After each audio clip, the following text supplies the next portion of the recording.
deu tipos. Foi doando tudo, rapaz. Aquilo aí, que vai? Hoje olha a fortuna aquilo ali. Daquela esquina até lá onde tá o prédio do presbitério, aquilo tudo era de Gideutipos. Gideutipos doou aquilo. Então nós dependíamos muito disso. O doutor Barros também, que era um homem de posse, ajudou e tal. Mas nós não tínhamos recursos, assim, grandes recursos financeiros para trabalhar. E o dia que Jonas morreu, o senhor deu uma visão de que um molho de chaves cai na porta da igreja de Vila Velha. Eu tinha 22 anos de idade, entendeu? Eu fui ungido e ordenado, logo com 6 meses eu fui ordenado. Com 22 anos eu era pastor, quer dizer, não fui diácono, fui direto para unção e depois para ordenação. Eu fiquei por conta de Vila Velha, que era uma igreja central ali. Claro que os pastores mais antigos foram muito importantes, porque sabiam que eu era jovem. O Jonas me chamava de Timóteo, não me chamava de Amadeu. Jonas me chamava de Timóteo. E alguns pastores mais idosos que me conheciam, eu era muito garotão, né? E viam isso por causa desse apelido que o Jonas tinha. Jonas botava apelido em todo mundo, né? Então ele me chamava de Timóteo e tal, porque eu tinha 22 anos e era pastor. E era o Timóteo para ele, para doutor Barros, para os outros que eram muito garoto.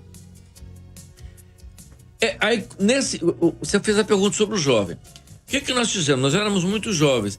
Então nós começamos a trabalhar, tinha que trabalhar. Eu estava na faculdade, a minha faculdade eu fazia medicina na UFES, e era tempo integral. Nós entrávamos às 8 da manhã, né, e saímos 5h30 da tarde, às vezes 6 horas. Era integral, nós almoçávamos lá na faculdade mesmo, tinha um restaurante da universidade dentro da faculdade, a gente ficava o dia todo. Quando a gente saía de lá, a gente vinha para a igreja. Eu morava na Glória, é um bairro aqui de Vila Velha. E eu vinha para Vila Velha, eu não tinha carro, eu vinha de bicicleta, né? Então, botava o paletózinho no pescoço e a bicicleta e vinha de bicicleta. Isso foi durante muitos anos. E por eu ser jovem, isso facilitou a vida de jovens, porque era jovem com jovem, pastor jovem e aquela coisa toda. Então veio uma enxurrada de jovens naquela época, né? Diniz, que hoje é pastor, Ricardo, que hoje é pastor, o Zé Carlos, o Itamar Canal, que já é falecido. Então o Fábio Rangel, o Fernando Rangel, o Sérgio, o Elson, tantos outros, Paulo, então um grupo muito grande de jovens, entendeu? Jovens, assim, idade faixa etária parecida com a minha, os outros mais novos, bem mais novos, mas isso facilitou muito. Então, porque a linguagem, entendeu? O pessoal não conversava muito, porque o Gideutipos era a última instância, né? Então, mas eu era jovem, então entrou disso. Então o que nós começamos a fazer? Não tinha muito recurso. Alguns desses jovens eram jovens de recurso, né? De início, uma família de recurso, outros também tinham. O que nós fizemos? Nós criamos um grupo de jovens para evangelizar o sul do estado. Então, nós começamos com uma igreja, a primeira igreja nossa, que foi em Bom Jesus do Itabapoana, que era do outro lado do Rio, é Bom Jesus. Rio de Janeiro, né? Rio de Janeiro, Bom Jesus do Itabapoana, né? Isso. E por conseguinte também Itaperuna. Esses dois trabalhos, apesar de estar ali quase na divisa do Espírito Santo com o Rio de Janeiro, nós começamos por causa de um contato de um grupo de Bom Jesus que teve com a igreja de Vitória através do pastor Jonas, e através do pastor Jonas nós fomos para lá. O pastor Jonas começou a nos colocar nesse trabalho. Então nós começamos a trabalhar. O Jonas ficava mais em Vitória do que em Vila Velha e deixou eu coordenando esse grupo de jovens. Então nós pegamos os jovens, soltamos os jovens no trabalho do sul do estado. Para você ter uma ideia, a nossa média de idade, desses jovens no sul do estado era 20 anos. A média de idade era 20 anos. Eu me lembro como se fosse hoje que eu botei Fábio Rangel, jovem com 18 anos, à frente do trabalho de Geraldo Monteiro. Entrou Itamar Canal, depois Fábio. Eu botei Fábio ali, depois com 18 anos. O Itamar Canal, que estava com 19 anos, na época, lá depois de Iguaçuí, aquele outro Calçado. Calçado. São José do Calçado. Uhum. Aí começamos um trabalho dentro da com os jovens daqui. Tinha alguns jovens aqui que passaram na faculdade de Alegre, aquela faculdade de agronomia. Isso. Lane, o Hélio, que hoje está nos Estados Unidos, o Lúcio aqui. Todos esses alunos da faculdade de agronomia de Alegre. Aí o que nós fizemos? Eles moravam numa república e nós começamos um trabalho com eles. Se converteram e nós começamos um trabalho de Alegre com eles. Floresceu.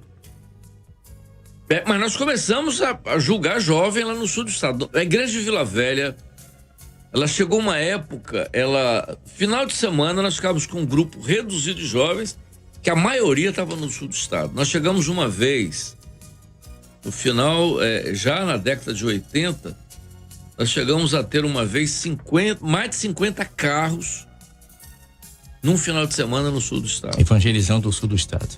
Abrimos igrejas. O último município, até falei com o pessoal no Manaim esses dias, o último município que nós abrimos foi Presidente Kennedy, que hoje tem 3 igrejas. Nós abrimos com um irmão, jovem ainda, doente, ele era diabético, rapaz extraordinário de trabalhador. E nós abrimos esse trabalho lá. Mas foi uma coisa assim extraordinária. Jovem, todo mundo era jovem. Hoje a maioria é pastor, né? A maioria é Diniz, Sérgio, Elcio, Fernando Rangel, Fábio Rangel, tantos outros, Sérgio, uma turma assim de incalculável. Então, a maioria hoje você vê pastores e tal, mas é aquele grupo de jovens. O senhor acredita que o Evangelho, esse projeto Evangelho Sem Fronteiras, ele pode também frutificar de maneira tamanha, conforme guardadas as devidas proporções, como o senhor acabou de falar, esse início da obra na época do senhor, quando jovem? O senhor acha que esse Evangelho Sem Fronteiras também tem tudo para desbravar e trazer mais jovens para esse trabalho, utilizando o Instagram, as redes sociais, tem um ganho maior? É bom a gente compreender uma coisa importante. Eu sempre vim falando isso nos últimos anos. O Espírito Santo faz coisas incríveis no nosso meio que a gente nem percebe. Os jovens, a gente sabe que eles dependem de uma coisa, aquilo que se chama, até quando você dá aula em didática, que é motivação. Uhum. Acho que uma das coisas muito importante para o jovem é a motivação. Se nós não deixarmos os jovens motivados para alguma coisa, eles vão se desviar de alguma forma. O Evangelho Sem Fronteira, da forma que está sendo feito, né? É uma coisa muito boa, porque está despertando. Primeiro, está despertando o jovem para entender a experiência que nós, lá no passado, como jovens, tivemos. Entendeu? Nós tivemos uma experiência no passado. E a gente passa essa experiência para eles. Então, eles têm a experiência do casamento, a experiência da vida profissional, a experiência do trabalho na igreja, a experiência do testemunho. Tudo isso, porque o tempo passa muito depressa. O tempo é muito rápido. Você pega por esse grupo de pessoas aí que você vê, parece que 50 anos, 40 anos passou que você... Um ponto ligeiro. Depressa demais. Então você vê hoje, esse trabalho tem muito porque eu acho que nós temos, dentro desse trabalho que o Marcelo e outros pastores têm feito aí, começou a estar na Bahia, tem muito para fazer com o jovem, para motivar o jovem dentro daquilo que aconteceu conosco, que é a mesma coisa você passar uma herança. Então, aquilo que aconteceu conosco, como fizemos e como o Senhor nos abençoou, como isso veio, né, hoje, as nossas famílias, esses jovens todos que trabalharam conosco aí no sul do estado, você vê hoje, né, coisas maravilhosas, entendeu? Pastores, uma série de... Houve uma coisa muito assim, frutífera, frutificou muito esse trabalho. Eu acho que esse trabalho de Evangelho Sem Fronteiras tem muito para dar. E aliás, e falando em Evangelho Sem Fronteiras, nesse exato momento, nós estamos tendo o Evangelho Sem Fronteiras em Cariacica, no Manante de Cariacica. Exatamente. Em Vitória exatamente, também, estamos tendo, né? Exatamente. Eles têm, porque os testemunhos, eles são impactantes. Por exemplo, a forma de vida, você vê, porque você passa isso, você transmite isso. Há muita coisa que a gente às vezes olha para o passado e as pessoas às vezes não sabem como aconteceu, como sabe. Eu me lembro, pra você ter ideia, eu estudava na UFES e o bloco era o bloco nós estudávamos no Hospital das Clínicas, né? Porque depois do terceiro ano você sobe para fazer as chamadas cadeiras, você sai das cadeiras básicas e vai para fazer as cadeiras clínicas chamadas, não é? Gastroenterologia, cardiologia, oftalmologia, endocrinologia e por aí vai, né? Neurologia, enfim, todas as cadeiras chamadas clínicas. A odontologia funcionava no Hospital das Clínicas também, era uma parte de baixo e tinha também as chamadas cadeiras clínicas na odontologia. O pastor Gedeuti era professor da faculdade de odontologia, mas era tudo num bloco só. Então a gente se encontrava muito, eu encontrava muito com o Gedeuti, porque o Gedeuti dava aula de manhã, o Gedeuti só dava aula de manhã. E é que você se encontrava ali, aquela coisa toda. O que me admirava, e eu via isso, com o Gedeuti, por exemplo, o Gedeuti era um professor renomado. O Gedeuti foi Gedeuti foi era um professor. Eu me lembro que nós tínhamos um professor, assim, que a gente respeitava muito lá na base, que era o professor Fausto. O Gedeuti era comparado como Fausto, que camarada, entendeu? Provas complicadíssimas. Mas era um professor top. Gedeuti era um camarada nível muito alto. De professor, como profissional, Gedeuti tinha uma clínica, só atendia pessoas de alto nível. E o que me chamava a atenção como jovem era aquela vitalidade, né? Porque ele ia para a faculdade cedo, 7 horas ele estava lá, porque ele tinha que dava aula sobre prótese, aquele negócio de prótese, aqueles trabalhos que faziam. E ele saía dali da faculdade, ia para a Marinha, porque ele também foi dentista da Marinha a vida toda. Então faculdade, Marinha, da Marinha, ele ia pro consultório, saia do consultório na hora do culto, quase saía correndo e fazendo aqueles jejuns prolongados e tal. E final de semana, era muito engraçado, que final de semana ele colocava, era ele, Jurama, era ele, Dr. Barros, Jurama, que tocava acordeon, e um outro que também já é falecido, que tocava violão. Então ele levava, era ele, Dr. Barros, e Jurama e esse irmão que tocava violão. Eles saíam sábado de carro, rodava às vezes sul da Bahia todo, ia para Minas Gerais, Rio de Janeiro, tudo de carro. E saía e voltava domingo de madrugada. Isso a gente também fazia com os jovens. Que a gente saía sábado de manhã no trabalho do sul do estado e voltava também domingo, chegava em casa de madrugada. Isso nós fizemos no começo, não só nós como jovens, os pastores como o Gedeuti, o Dr. Barros e outros pastores também fizeram isso. O pastor Mauro Rodrigues fazia muito isso também. E Gedeuti era jovem naquela época, estava na faixa de 40, o Gedeuti tinha 40 anos e tal, então o Gedeuti hoje tem a energia que tem, você imagina o Gedeuti com 40 anos. Ele continua com essa energia, né? Então foi um trabalho assim e o que motivava a gente era o amor. Você falou numa coisa no princípio, era o amor pelo trabalho, pela obra, aquela coisa toda. E Jonas colocava isso muito na gente, né? Estava aflorado. Né? Então a gente ia com aquele... Era um amor, assim, muito grande pela obra e o desejo de que ela crescesse, de que ela... Foi uma coisa... a turma ia e fazia... Às vezes tinha uns jovens que eram um pouquinho melhor de salário, eles alugavam uma casinha lá no sul, e ia todo mundo pra lá, era festa, entendeu? Então você alugava às vezes uma kitnet lá em Cachoeiro, lá em Bom Jesus, uma casinha. E ali reunia todo mundo. Botar todo mundo. E alguns irmãos também que chamavam e botavam tudo dentro de casa. Então era uma festa, comum, era, né? Uma festa. Era um negócio, então era uma coisa, criou uma, como se diz assim, e você falasse em tirar um jovem desse trabalho, ele ficava para morrer, era um castigo. Não, esse final de semana você não vai viajar, vai ficar em casa. Não, pelo amor de Deus, não faz isso comigo, eu quero viajar e tal. O negócio ficou tão impactante que nós chegamos e falamos, uma vez por mês a turma toda fica aqui, os trabalhos vão se virar lá, e foi uma luta para deixar uma vez por mês aqui. Todo mundo queria viajar, era uma festa. Glória a Deus, são 7h54, já estamos encerrando, mas eu não poderia deixar terminar essa entrevista sem falar sobre gratidão, pastor.